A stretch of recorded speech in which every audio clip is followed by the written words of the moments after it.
एक नौजवान को राह चलते लड़कियों को देखने की आदत थी। उसने अपने एक बुजुर्ग से अपनी परेशानी का जिक्र किया कि वो जब भी बाहर जाता है तो बाजार में औरतों को देखने से बाज नहीं रह पाता और इस खराब आदत को छोड़ना चाहता है।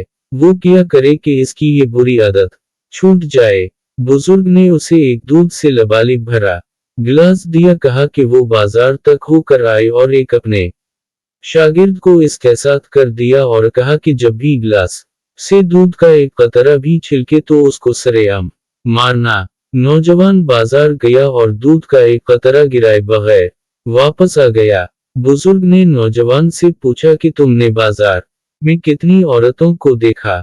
नौजवान ने जवाब दिया कि मैंने किसी को नहीं देखा, मेरी सारी तवज्जो दूध के गिलास की जानिब मरकूज थी और मैं डर रहा था कि दूध का कतरा गिरा तो सबके सामने मेरी पिटाई हो जाएगी। बुजुर्ग ने कहा कि यही हाल एक सच्चे मोमिन या मुसलमान का है। एक सच्चा मुसलमान अल्लाह से डरता है और क़यामत के दिन सबके सामने शर्मिंदा होने से डरता है। और ये ईमान वाले कोई गुनाह करने से डरते हैं क्योंकि कि उनकी तवज्जो आखिरत में हर अमल का जवाब देने की होती है। अल्लाह ताला ने कुरान में इरशाद फरमाया कि ईमान वालों से कहो कि अपनी निगाहों को नीची रखें और अपनी शर्मगाहों की हिफाजत करें ताकि वो पाक रहे। बेशक अल्लाह हर चीज से बाखबर जो ये करते हैं।